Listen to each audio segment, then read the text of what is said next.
A baby was left on the steps of the town square, and the cowboy who found her saved her life. The first light of dawn painted the dusty streets of Millbrook with shades of amber and rose, casting long shadows between the weathered wooden buildings that lined the main thoroughfare. Jake Morrison pulled his worn leather hat low over his eyes as he guided his horse through the quiet town square, the rhythmic clip-clop of hooves on packed earth, the only sound breaking the morning stillness. At 32, Jake had seen enough sunrises to know that each one brought its own troubles, but this particular morning would prove different from any other in his life. The previous night had been rough. Too much whiskey at the Silver Dollar Saloon, too many memories of Mary Ellen and the life they'd planned before consumption took her 3 years ago. Jake had been riding the circuit, moving cattle from ranch to ranch, trying to outrun the ghosts that followed him wherever he went. Millbrook was just another stop, another place to rest his horse and resupply before moving on. He never intended to stay long anywhere these days. As he approached the town hall, a small building that served as both courthouse and community center, something caught his eye on the wooden steps. At first, he thought it might be a bundle of old clothes left behind from some town gathering, but as he drew closer, his heart nearly stopped. The bundle moved, a tiny arm emerging from faded blue fabric, followed by the unmistakable cry of an infant. Jake dismounted quickly, his spurs jingling as his boots hit the ground. He approached carefully, as if the bundle might disappear if he moved too fast. There, wrapped in what appeared to be a woman's shawl, was a baby. Couldn't be more than a few weeks old. The child's face was red from crying, tiny fists waving in the air. A piece of paper was pinned to the blanket, and Jake's weathered hands trembled slightly as he unfolded it. "Her name is Sarah. Please take care of her. I cannot." The writing was shaky, desperate, and Jake felt a knot form in his stomach. He looked around the empty square, half expecting to see someone watching from the shadows, but the town remained still. Whoever had left this child was long gone. The baby's cries grew stronger, more urgent, and Jake realized she was probably hungry. He'd never held an infant before, had never had reason to, but something instinctive made him scoop her up carefully, supporting her head the way he'd seen women do. The crying stopped almost immediately, and two bright blue eyes looked up at him with a trust that made his chest tight. "Well, little Sarah," he whispered, his voice rough from years of shouting orders across open ranges. "Looks like it's just you and me now." The sun climbed higher, and Jake knew the town would be stirring soon. Mrs. Henderson would be opening her general store, Doc Murphy would be tending to his patients, and Sheriff Caldwell would be making his morning rounds. They'd want to know about the baby, would probably have opinions about what should be done.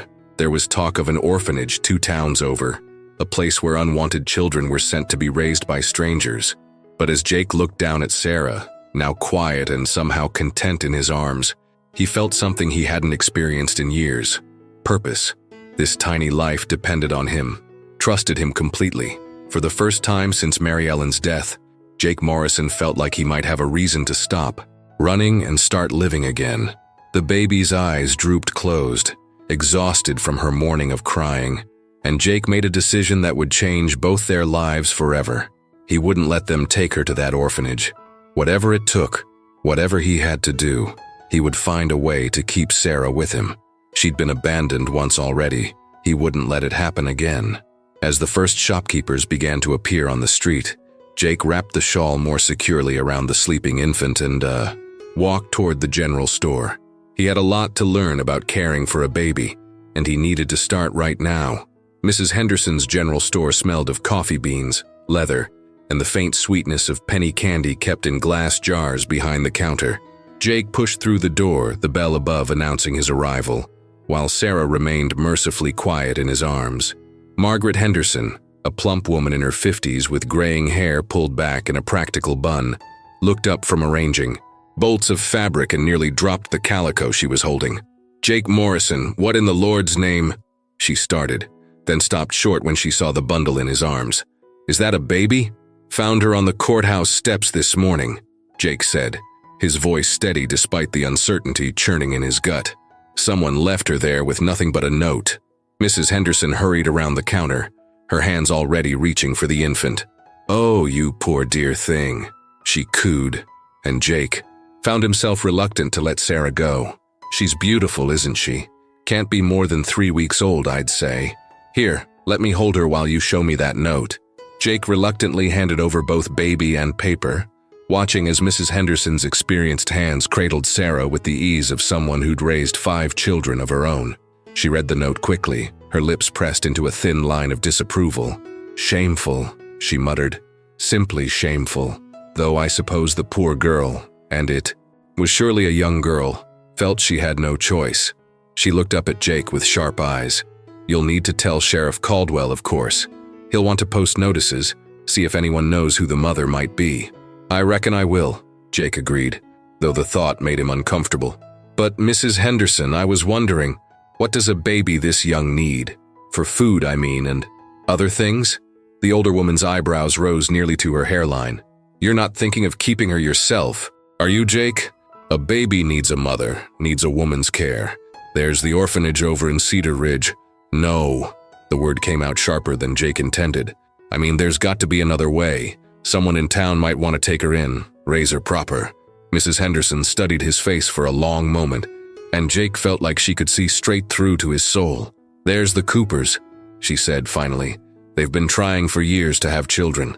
Emma Cooper would take to this little one like a duck to water. But Jake, she paused, shifting Sarah to one arm so she could place a gentle hand on his sleeve. You've got that look in your eyes. Same look I saw when you found that half-dead horse last winter and nursed it back to health. You're already attached to this child, aren't you? Jake started to deny it, but the words stuck in his throat. She was just lying there, he said instead. Cold and hungry and scared. Someone's got to look out for her. And you think that someone should be you, a drifting cowboy with no permanent home, no wife, no experience with children? Mrs. Henderson's voice wasn't cruel, just practical. Think about what's best for Sarah, not what makes you feel better about your own losses. The words hit Jake like a physical blow, and he knew she was right. What did he know about raising a child, especially a girl? He could barely take care of himself most days, living out of saddlebags and sleeping under the stars more often than not. Sarah deserved better, deserved a real home with people who knew what they were doing. But when Sarah stirred in Mrs. Henderson's arms and opened those bright blue eyes, looking around until she seemed to find Jake's face, something in his chest clenched tight. She reached out one tiny hand, and without thinking, Jake extended his finger. Her grip was surprisingly strong, and when she wrapped her small fingers around his, he felt that same jolt of connection he'd experienced on the courthouse steps. I'll talk to the Coopers, he heard himself saying. See what they think. But Mrs. Henderson, could you help me with what she needs for now? Just until we get things sorted out? The older woman smiled, and Jake caught a glimpse of the young mother she'd once been. Of course, dear. She'll need milk for starters. Goat's milk if we can get it, cow's milk if we can't. We'll need to warm it and feed it to her with a spoon, very carefully. And diapers, of course. I've got some cloth here we can use, and I'll show you how to fold them proper. For the next hour, Mrs. Henderson transformed Jake from a simple cowboy into a reluctant nursemaid, teaching him how to prepare Sarah's milk, how to hold her for feeding, how to change her diaper without causing a complete disaster. It was awkward, messy work, but Jake found himself surprisingly determined to get it right. As the morning wore on and word spread through the small town, people began stopping by the store to see the abandoned baby. Each visitor brought opinions about what should be done, and Jake listened to them all while cradling Sarah, who seemed content to sleep in his arms. The consensus was clear. A baby needed a proper family, and Jake Morrison, for all his good intentions, wasn't it? But as Jake prepared to carry Sarah to the Cooper house, he couldn't shake the feeling that he was about to make the biggest mistake of his life. The Cooper house sat at the end of Maple Street, a neat 2-story structure with white picket fencing, and a garden that Emma Cooper tended with the devotion other women reserved for children. As Jake approached the front door, Sarah sleeping peacefully in his arms, he could hear voices from within, the low rumble of Thomas Cooper's voice, and the higher tones of his wife's response. They were discussing something intently, and Jake hesitated before knocking, wondering if Mrs. Henderson had already sent word ahead.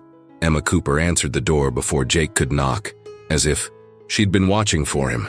She was a small woman, perhaps 35, with kind brown eyes and prematurely gray hair that she wore in a simple braid.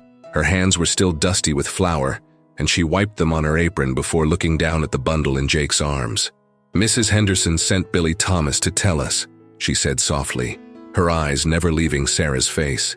May I hold her?" Jake found himself hesitating again, that same reluctance he'd felt at the general store rising in his chest. But Emma's expression was so hopeful, so full of longing that he couldn't refuse. He carefully transferred Sarah to Emma's waiting arms, watching as the woman's face lit up with a joy that was almost painful to witness. "Oh, Thomas," Emma called to her husband, who appeared in the doorway behind her. "Look at her. She's perfect." Thomas Cooper was a solid man, a blacksmith by trade, with strong hands and gentle eyes. He looked at his wife holding the baby, and Jake could see years of disappointment and hope warring in his expression. "She's beautiful, Emma, but we need to think about this carefully." "What's to think about?" Emma asked, though her voice held a tremor that suggested she knew exactly what needed to be considered. "She needs a home, and we have so much love to give." Jake stood awkwardly on the front porch, feeling like an intruder in this intimate moment. "I should go," he said. "Let you folks talk it over. Mrs. Henderson knows where to find me if you need anything." But as he turned to leave, Emma's voice stopped him. "Mr. Morrison, wait. Would you like to come in for coffee? I'd like to hear about how you found her and—" She paused, looking down at Sarah, who was beginning to stir. "She seems so comfortable with you. I think she knows you're the one who saved her." The next hour passed in a blur of conversation and shared responsibility. Jake found himself telling the Coopers about finding Sarah, about the note, about his growing attachment to the tiny girl. Emma proved to be a natural with the baby, preparing her milk with practiced efficiency and changing her diaper with the confidence Jake was still developing. But when Sarah began to fuss and cry, it was Jake's voice that seemed to calm her, his presence that made her settle. "It's remarkable," Thomas observed, watching as Jake rocked Sarah gently in his arms. "She's only known you for half a day, but she's already bonded with you. Babies are smart," Emma added, her voice wistful. "They know who cares for them, who makes them feel safe." The conversation that followed was one of the most difficult Jake had ever had. The Coopers were good people, loving people, who had been trying to have children for 15 years. They had a stable home, financial security, and all the knowledge and preparation that came from years of hoping and planning. Everything Sarah needed and deserved. But as the afternoon wore on, Jake began to realize that Emma Cooper understood something he was only beginning to grasp himself. When Sarah began crying again, and both Emma and Jake reached for her simultaneously, Emma stepped back with a sad smile. "She wants you," Emma said simply. "And you want her too, don't you?" Jake looked down at Sarah, who had indeed quieted as soon as he'd picked her up. Her tiny hand was clutching his shirt, and she was making the small, contented sounds he'd already begun to recognize as her way of saying she felt safe. "I don't know the first thing about raising a child," Jake admitted, "especially a little girl. She deserves better than what I can give her." "Maybe," Thomas said carefully, "but she also deserves to be with someone who loves her, someone she trusts. That's not something you can teach or learn, Jake. It's just there, or it isn't." Emma moved to the window, looking out at her carefully tended garden. "I thought I wanted a baby so badly that any baby would do," she said quietly. "But watching you two together, I think maybe God has a different plan for all of us." The words hung in the air as Sarah fell asleep in Jake's arms, her breathing deep and even. Outside, the afternoon sun was beginning to slant through the windows, and Jake knew he had a decision to make that would affect not just his life, but Sarah's future. "If I were to keep her," he said slowly, "I'd need help. I'd need to learn everything, how to care for her, how to raise her right. I can't do it alone." Emma turned from the window, and Jake saw tears in her eyes, but they weren't tears of sadness. "You wouldn't be alone," she said firmly. "Thomas and we'd help however we could. Mrs. Henderson too, and probably half the women in town. It takes a village to raise a child, Mr. Morrison, and Millbrook could be Sarah's village." As Jake looked around the Coopers' warm, welcoming home, then down at the sleeping baby in his arms, he began to see a different kind of future taking shape, one he'd never imagined possible, but one that felt more right than anything had in years. The decision was made not with words, but with the simple act of Sarah's tiny hand tightening around his finger, as if she was claiming him just as surely as he was claiming her. 3 weeks had passed since Jake Morrison's life changed forever on the courthouse steps, and the transformation was evident to anyone who looked closely. The drifting cowboy who'd planned to stay in Millbrook only long enough to resupply had taken up residence in the small room above Murphy's stable, converting the space into something resembling a home. A wooden crate served as Sarah's crib, lined with soft blankets donated by the women of the town, and Jake had fashioned a changing table from an old door and 2 sawhorses. The morning routine had become as natural as breathing. Jake would wake before dawn to Sarah's soft cries, warm her milk over the small stove he'd installed, and spend the quiet early hours feeding her while watching the sun rise. Through the single window, these were peaceful moments, times when the weight of responsibility felt manageable, and the bond between them grew stronger with each passing day. But as Sarah grew more alert and aware of her surroundings, Jake was discovering that caring for a baby involved challenges he'd never anticipated. She was developing a personality, strong-willed and determined, much like her adoptive father. When she was unhappy, the entire stable knew it, and Jake found himself learning to read her signals to understand what each cry meant and how to respond. "She's got your stubborn streak already," Doc Murphy observed one afternoon, watching as Jake tried unsuccessfully to convince Sarah to take her afternoon nap. The old physician had become a regular visitor, checking on Sarah's health and offering Jake advice based on 40 years of delivering and caring for children. "She's not stubborn," Jake protested, bouncing Sarah gently in his arms. "She's just particular about when she wants to sleep." Doc Murphy chuckled, his weathered face crinkling with amusement. "Call it what you want, son, but that little girl has already figured out that she's got you wrapped around her finger. It's not necessarily a bad thing, but you'll need to learn when to be firm with her." The lesson came sooner than Jake expected. That evening, as he prepared Sarah's bedtime bottle, she began crying with an intensity that seemed to shake the rafters. Nothing he tried seemed to help. Not rocking, not singing, not walking her around the small room. The crying continued for what felt like hours, and Jake began to panic, wondering if something was seriously wrong. Mrs. Henderson arrived just as Jake was considering a desperate trip to Doc Murphy's house. She took one look at the frazzled cowboy and the red-faced baby and immediately diagnosed the problem. "Colic," she said matter-of-factly, taking Sarah from Jake's arms. "Some babies get it around this age. There's not much you can do except be patient and remember that it will pass." "But she's in pain," Jake protested, watching helplessly as Sarah continued to cry even in Mrs. Henderson's experienced hands. "No, she's not," the older woman assured him. "She's frustrated, maybe a little overwhelmed by all the new things she's experiencing. Babies cry, Jake. It's how they communicate. Your job isn't to prevent every tear. It's to be there when she needs you, to let her know she's safe and loved, even when she's upset." The next few hours were a test of Jake's resolve. He walked Sarah around the room, sang every cowboy song he could remember, and tried every technique Mrs. Henderson had suggested. Nothing seemed to work, but gradually, he began to understand that his presence itself was what mattered. Sarah might continue crying, but she cried differently when he held her, not with the desperate wails of abandonment, but with the frustrated sobs of a child who knew she was safe. Finally, near midnight, Sarah's cries began to subside. She hiccuped a few times, then settled against Jake's chest with a long, shuddering sigh. Her tiny fist curled around his shirt, and within minutes, she was fast asleep. Jake stood there for a long time, afraid to move and wake her, feeling the weight of what he'd just learned. Being a father, and he was beginning to think of himself in those terms, wasn't about being perfect or having all the answers. It was about showing up, about being present even when things were difficult, about loving someone enough to endure their worst moments along with their best. The next morning brought an unexpected visitor. Sheriff Caldwell knocked on the stable door just as Jake was finishing Sarah's morning feeding, his weathered face serious beneath his wide-brimmed hat. "Jake, I've got news about the baby," he said without preamble. "Got word from over in Cedar Ridge. A young woman named Mary Thornton died there about a month ago. Complications from childbirth. The timing matches up, and the description fits what little we know." Jake felt his chest tighten. "What about her family? Anyone come looking for the baby? Sheriff Caldwell shook his head.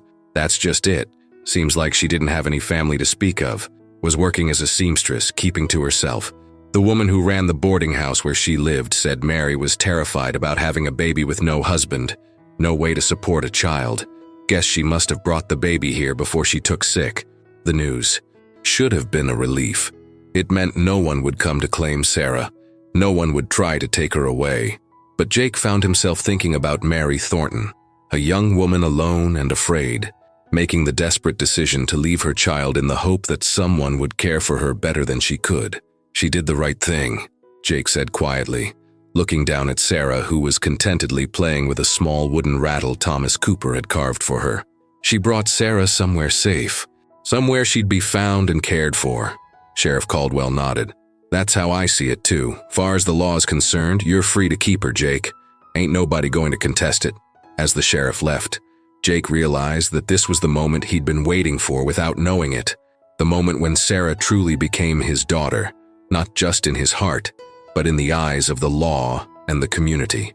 The responsibility was daunting, but so was the joy that came with it. That afternoon, as he watched Sarah sleeping peacefully in her crib, Jake began planning for their future together. He would need to find more stable work, perhaps start his own ranch. Sarah would need schooling when she got older, and clothes, and all the things a growing girl required. The challenges ahead were enormous, but for the first time in years, Jake Morrison was looking forward to tomorrow. 6 months had passed since the morning that changed everything, and autumn was painting the trees around Millbrook in shades of gold and crimson.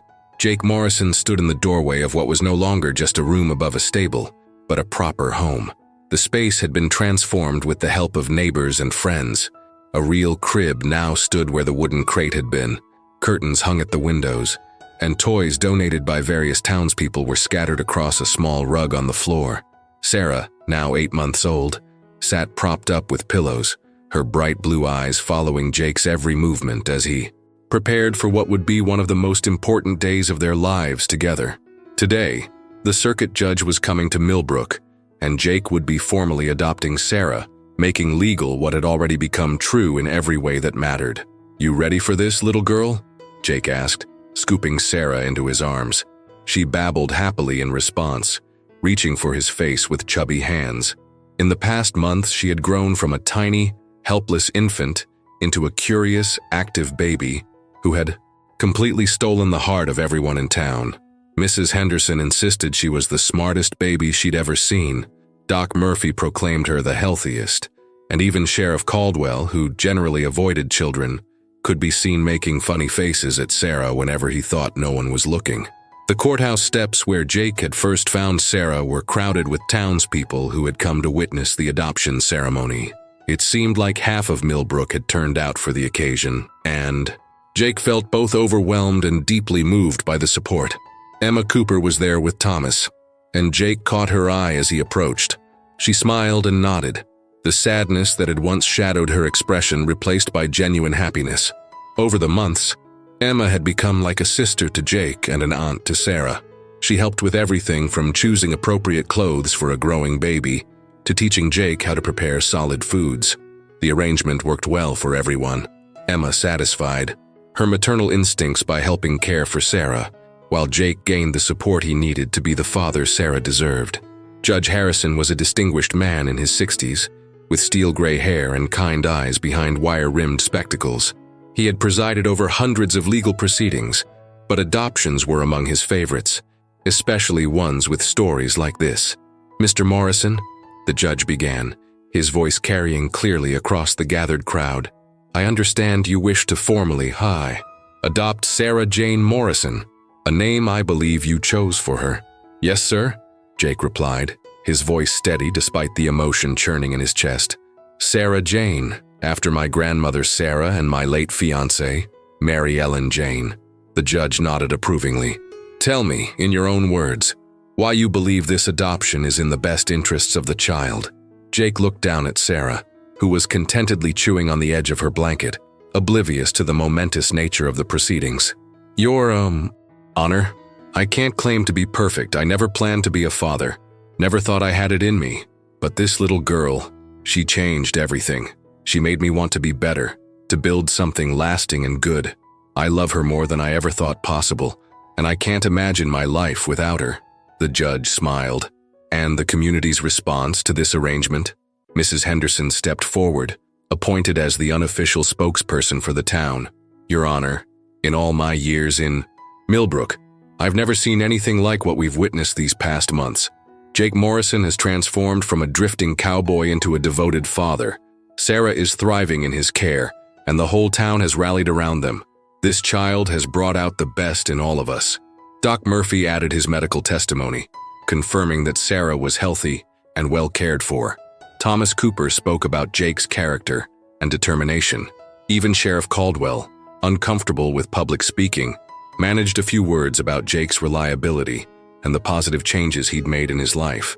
The formal part of the ceremony was brief, but the moment when Judge Harrison declared Sarah to be legally and permanently Jake's daughter was one that would remain etched in Jake's memory forever. As the crowd erupted in cheers and applause, Jake felt tears he hadn't expected running down his cheeks. That evening, after the celebration had wound down and the well-wishers had gone home, Jake sat in his rocking chair with Sarah on his lap, reading to her from a book of children's stories that Emma had given them. Sarah couldn't understand the words yet, but she loved the sound of Jake's voice, and she always grew calm and attentive when he read to her. "Once upon a time," Jake read, his voice soft in the lamplight, "there was a little girl who was lost, and a man who was lost too, and they found each other and discovered that sometimes the family you need isn't the one you're born into, but the one you choose to build." He looked down at Sarah, who had fallen asleep in his arms, her tiny hand still clutching his finger. Outside, the sounds of evening in Millbrook were beginning, the distant lowing of cattle, the creak of settling wood, the soft murmur of neighbors talking on their porches. It was a peaceful sound, the sound of home. Jake thought about Mary Thornton, the young woman who had made the hardest decision of her life to ensure her daughter's safety and happiness. He whispered, "Quiet thank you to her memory," promising to tell Sarah about her mother someday, to help her understand that she had been loved, even in those first desperate moments of her life. As he carried Sarah to her crib and tucked her in for the night, Jake marveled at how completely his life had changed. 6 months ago, he had been a man without purpose, drifting from place to place with no real home and no reason to stay anywhere. Now he was a father, a permanent resident of Millbrook, and a man with a future to build. The next morning would bring new challenges. Sarah was growing more active every day, and Jake knew that raising a daughter would present obstacles he couldn't yet imagine. But as he settled into his own bed and listened to Sarah's peaceful breathing in the darkness, Jake Morrison felt something he hadn't experienced in years: complete and utter contentment. He had found his family in the most unexpected way, and in saving Sarah's life, she had saved his in return. They were home, they were together, and they were exactly where they belonged.